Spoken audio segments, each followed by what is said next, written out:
All right, we're going to take a look now at energy changes in chemical reactions.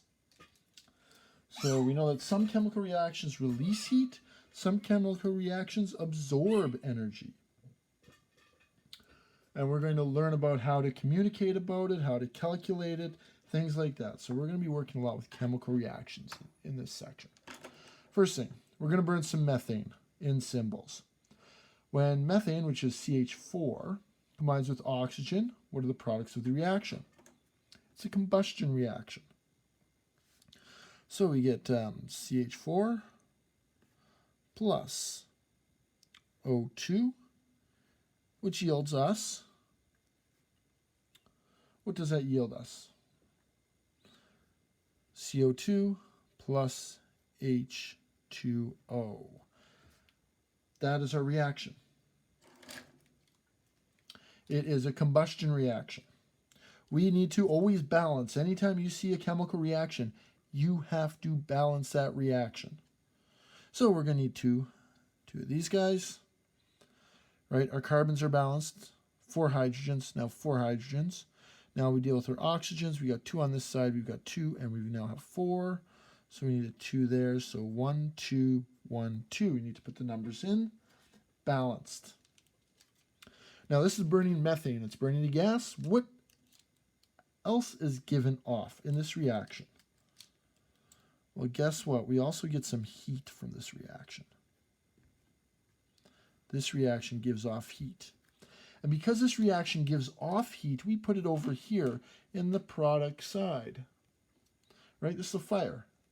Burns off. So this is a combustion reaction. It gives off heat. But the question is, if this gives off heat, why do you need a spark at the start? Right?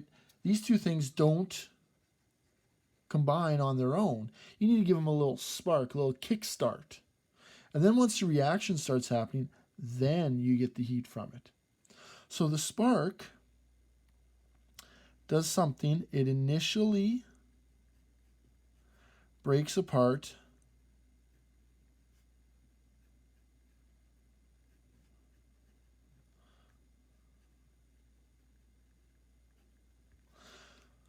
So you take that spark, you put it in, it breaks apart the methane, and it breaks apart the oxygen bonds.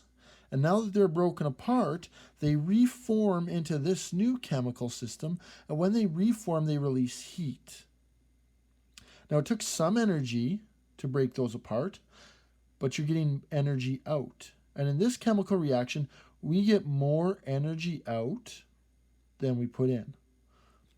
The amount of energy that it takes to break apart these chemicals is small, and the amount of energy we get when these are formed is big.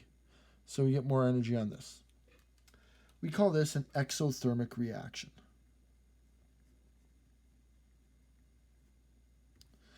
Heat is given off into the environment. These guys on this side have a lot of energy. These guys on this side have lower amount of energy, and the extra energy is sent off as heat into the environment. Okay, so the law of conservation of energy states that energy cannot be created or destroyed. It can only change forms. So up here, we have energy, potential energy, stored in the chemical bonds. A little bit of spark breaks them apart, gives them the energy they need to break apart. When they reform those chemical bonds, some of the energy gets released.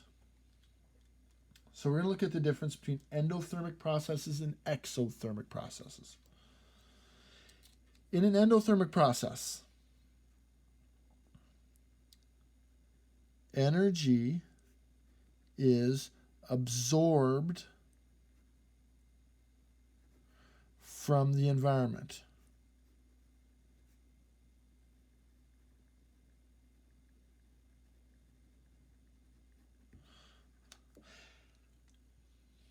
So in an endothermic process, it sucks in energy from the environment. Now, it might release a little bit of energy, but it releases less energy than it sucks in from the environment. So we should call this the net energy, right? In this chemical reaction up here, we had a little bit of energy being absorbed. But because we had a lot of energy being released, our net energy was release. But in an endothermic process, the net energy is absorbed energy. Now, the enthalpy change in an endothermic process is positive.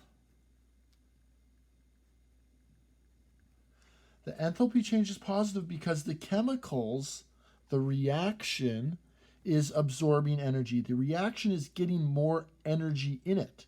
The environment is losing reaction. So examples of enthalpy changes. Melting ice to water is an enthalpy change. Flowers, a cold pack on your arm. That cold pack is sucking energy in from your arm. Baking bread is an endothermic reaction, right? You have to put energy in it. Mixing water and ammonium nitrate is endothermic. Photosynthesis is endothermic. So in an endothermic process, the environment is losing energy, but the chemicals are gaining energy. So this means right here that the enthalpy change is positive, means that the chemicals are gaining energy. They have more energy at the end than they did at the start.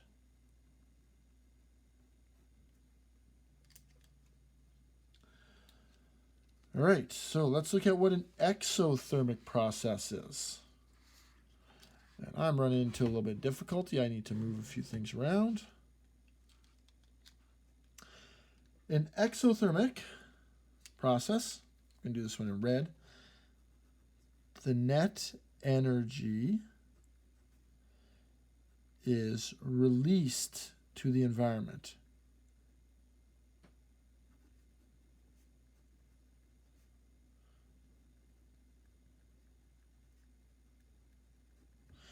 Right, we take a look up here.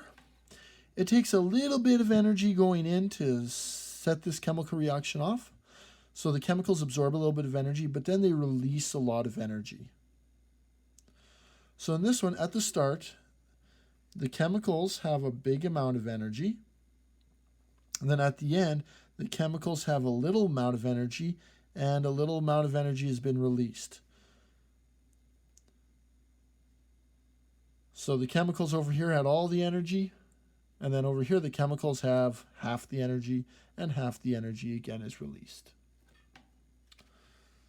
So in this one, the enthalpy change is negative. And what that means is the chemicals at the end, the products, have less energy than the reactants.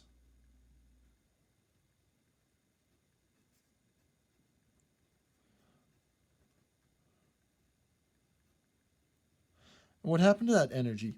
That energy was released into the environment. So examples of exothermic processes. I mean, we got lots. Anything that's combustion is an exothermic. Dynamite, fireworks, candle flame, liquid water to ice. These are all different ones. I don't know which one to put in here. We could put anything. That would be an exothermic process. But the easiest one to think of is combustion, is exothermic. Chemists consider the energy of the chemicals when calculating energy changes.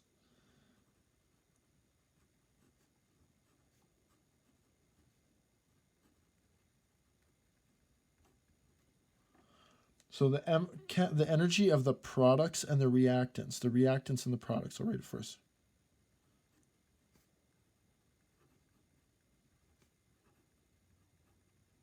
when calculating energy changes. So the amount of energy that's in the chemicals themselves.